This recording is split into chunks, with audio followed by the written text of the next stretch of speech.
لیکن ایک بندہ کسی کی موبائل سے، کسی کی جیب سے موبائل نکال رہا ہے، دوسرے ہوشیار نے اپنا موبائل نکال کے اس کی ویڈیو شوٹنگ کرنا شروع کر دی۔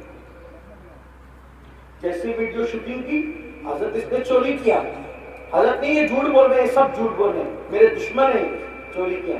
وہ کہ حضرت رکو میں کچھ نہیں کہتا، یہ دیکھو یہ دیکھو۔ اب اس کی جیسی شوٹنگ ویڈیو دیکھی، یہ دیکھ، بولو اس کا کیا حال ہوگا؟ انکار کر سکے گا؟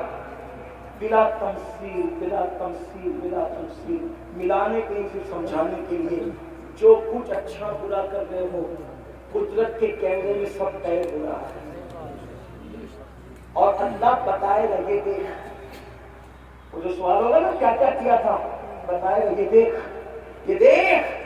اللہ ہوتا استغفر اللہ، اپنے زنا کا کیا ہوا منظر جب وہاں دکھایا جائے گا تو کیا، اپنی کی ہوئی شراب کا منظر، اپنی کی ہوئی چوری کا منظر، اپنی کی ہوئی بدیوں کا منظر، اپنے کھائے ہوئے حرام کا منظر، اس وقت وہاں 1 2 10 20 لوگ نہیں ہوں گے، انبیاء اولیاء صحابہ نیک بد سبھی ہوں گے۔ سوچو اس وقت اس دن کے لیے کیا بھیج رہے ہیں، کیا بھیج رہے ہو؟ دیکھو نیک لوگ کیا کرتے ہیں۔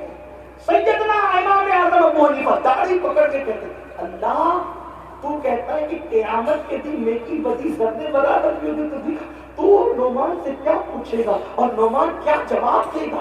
پھر اپنی داڑھی پکڑ کر کہتے ہیں اللہ نعمان کے بڑھاپے پہ رحم فرما، مولا میں تجھے اپنے عمل کا جواب نہیں دے سکوں گا، مولا تو نعمان کے بڑھاپے پہ رحم فرما، میں اپنے عمل کا حساب نہیں دے سکوں۔ کون امام اعظم جو رمضان شریف میں 61 قرآن ختم کرتے ہیں، ایک دن میں، ایک رات میں، ایک تراویح میں؟ کون امام اعظم جو 300 رکعت نماز ہر روز رات میں ادا کرتے ہیں؟ وہ امام اعظم ابو حنیفہ۔ ایک بار پڑوس کی لڑکی کہتی ہے بابا وہ جو درخت ہمارے پڑوس میں تھا وہ دکھتا نہیں رات کو۔ کہا بیٹی وہ درخت نہیں تھا، وہ مسلمانوں کے امام اعظم جو تھے، جو پوری رات کھڑے رہ کر عبادت کیا کرتے تھے، اب ان کا وصال ہو گیا ہے، یہ حال تھا، یہ حال اللہ اکبر۔ میرے آقا علیہ السلام کے پیارے دیوانوں، وہ امام اعظم داڑھی پکڑ کے کہہ رہے ہیں اے اللہ تو مجھ سے کیا پوچھے گا، میں کیا جواب دوں گا، اپنے اعمال کا حساب نہیں دے سکوں گا۔ نعمان کے بڑھاپے پہ رحم فرما۔ ٹپ ٹپ آنسو گرتے، ٹپ ٹپ آنسو گرتے ہیں، مسجد کا مؤذن آتا ہے، چراغ بند کرنے کے لیے آتا ہے، واپس جاتا ہے، آتا ہے، واپس جاتا ہے، آتا ہے، واپس جاتا ہے۔ ایک بار جب اس کے پیر کی آواز سنی تو جلدی سے آنسو پوچھ کر پلٹ کر کہتے ہیں کیا مسجد بند کرنے کا وقت آ گیا، کیا مسجد بند کرنے کا وقت آ گیا؟ مؤذن کہتا حضور بند کرنے کا نہیں، کھولنے کا وقت آ گیا، فجر ہو گئی، فجر۔ آپ پوری رات روتے رہے اللہ کے خوف سے، فجر ہو گئی۔ تب امام اعظم رضی اللہ عنہ فرماتے کیا تو نے مجھے روتے ہوئے دیکھ لیا، کیا تو نے مجھے روتے ہوئے دیکھ؟ اس نے کہا ہاں پوری رات روتے رہے۔ فرمایا تجھے اللہ کی قسم دے کے کہتا ہوں جب تک میں حیات رہوں یہ واقعہ کسی سے بیان مت کرنا، کیونکہ مجھے ڈر لگتا ہے اگر تو نے کسی کو کہہ دیا میری زندگی میں تو کہیں قیامت میں یہ نہ کہہ دیا جائے کہ نعمان ہمارے لیے روتا تھا اور دوسروں کو صبح بتا بھی دیا کرتا تھا۔ یہ لوگ تھے اللہ والے، آخرت کی فکر یہ تھی، سب کچھ کر کے فکر یہ تھی۔ آج ہم کچھ نہیں ہے، کوئی نیکی نہیں، کوئی عمل نہیں، پھر بھی ہم بے فکر ہے۔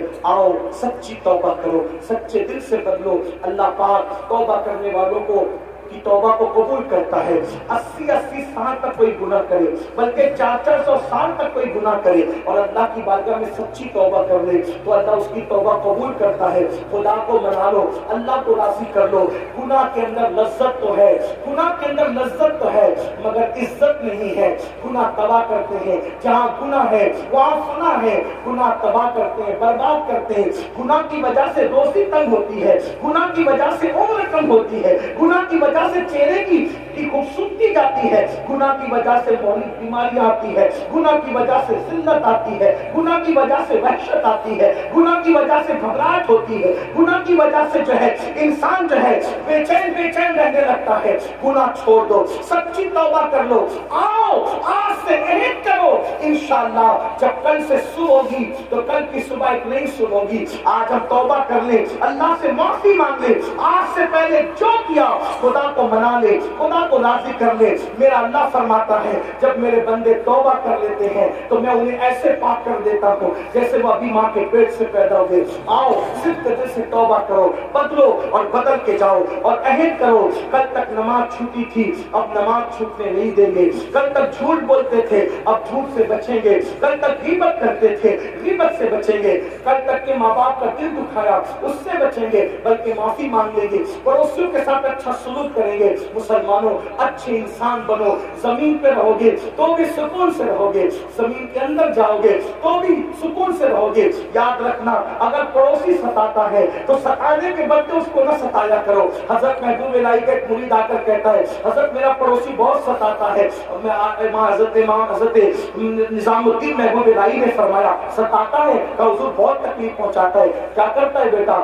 تو کہا حضور بہت اذیت دیتا ہے. فرمایا بیٹا کانٹوں کے مقابلے میں کانٹے نہیں بچھائے جاتے. اگر کانٹوں کے مقابلے میں کانٹے بچھاؤ گے تو پوری زمین کانٹوں سے بھر جائے گی. مسلمان زمین پہ کانٹے بچھانے نہیں آیا بلکہ کانٹوں کو ہٹانے کے لیے آیا ہے. میرے بھائیو نفرت کے مقابلے میں نفرتیں عام مت کرو ورنہ دنیا نفرتوں سے بھر جائے گی. نفرت کے مقابلے میں محبتوں کو عام کرو. جب بھی نفرتوں کی اور محبتوں کی جنگ ہوتی ہے تو جیت ہمیشہ محبتوں کی ہوتی ہے. تمہیں معلوم ہے پتھر مارنے والے غلام بن گئے, دعا دینے والا آقا کے آقا ہی رہا. کیا تمہیں نہیں پتا مکے میں میرے نبی پہ پتھر مارے جا رہے تھے, جنہوں نے پتھر مارے حضور نے دعا دی, پتھر مارنے والے غلام بن کر کے آ گئے لیکن آقا کی آقائیت قائم رہی. اس لیے دعا دینے والا غلام نہیں بنتا, پتھر مارنے والے غلام بنا کرتے ہیں. اس لیے پتھروں کے مقابلے میں ایک کا جواب پتھر سے نہ دو بلکہ پتھروں کا جواب دعاؤں سے دو. اپنے اندر اتنا جذبہ پیدا کرو, اتنا علم پیدا کرو. میں آخری بات عرض کرنے چلا تھا. ایک مرتبہ حضرت شیخ سعدی شیرازی فرماتے ہیں کہ میں بزرگ کے پاس گیا اور میں بہت پڑھ لکھ چکا تھا. میں نے بزرگ سے کہا کہ مجھے کوئی نصیحت کر دے. یہ نصیحت سب یاد رکھیں. بزرگ نے سے کہا میں نے حضرت کوئی نصیحت کر دے. تو حضرت شیخ سعدی کو بزرگ نے کیا نصیحت فرمائی؟ فرمایا مٹی سے بنے ہونا, مٹی سے بنے ہونا تو مٹی کا ظرف اپنے اندر پیدا کرو. مطلب کیا؟ مٹی پہ کوئی پیر رکھے مٹی احتجاج نہیں کرتی, مٹی پہ کوئی پیشاب کرے مٹی احتجاج نہیں کرتی, مٹی پہ کوئی پاخانہ کرے مٹی احتجاج نہیں کرتی, مٹی کو کوئی کھود کے پہیا بھرے مٹی احتجاج نہیں کرتی, مٹی کے ساتھ سب کچھ کر دیا جائے احتجاج نہیں کرتی. احتجاج کرنا تو دور کی بات ہے, جب مر کے آتا ہے تو اپنے سینے کے اندر سینہ کھول کے جگہ بھی دیتی ہے. تو وہ بزرگ نے کہا بیٹا مٹی سے بنے ہو تو مٹی کی صفت اپنے اندر پیدا کرو ورنہ اپنا سارا علم ایک جگہ دھر کے رکھ دو, کچھ کام آنے والا نہیں ہے. اس لیے آپ سے بھی کہتا ہوں مٹی سے بنے ہو. مٹی کا کوئی گالی دے سمجھ جاؤ ٹھیک ہے جا, تجھے معاف کیا اللہ کے لیے, تجھے معاف کیا اللہ کے لیے. کوئی تمہیں تکلیف پہنچائے کیا معاف کیا اللہ کے لیے. معاف کرنے والا ہمیشہ بڑا ہوتا ہے. میرے آقا علیہ السلام نے یہی کیا, حضور علیہ السلام نے پوری زندگی یہ کیا. اپنی ذات کے لیے کسی سے کوئی بدلہ نہیں لیا. ذات کے لیے بدلہ نہ لو. ذات کے لیے لڑنا کتوں کا کام ہے, کتوں کا کام. اس لیے ڈسپلین سیکھو, لڑائی جھگڑے سے بچو, پھول اپاٹ سے بچو. اب چونکہ جلسہ ختم ہوگا تھوڑا دھیان دینا. آپ کی محبتوں کی بڑی قدر ہے. اب آپ سن چکے کہ ایک نہیں کئی اولیاء ہوں گے. آپ لوگ پھر جیسے آئے تو ویسے ہی دھینا مستی کرو گے تو ہم سمجھیں گے کہ 1.25 گھنٹہ چیخنے چلانے کا کوئی اثر نہیں ہوا.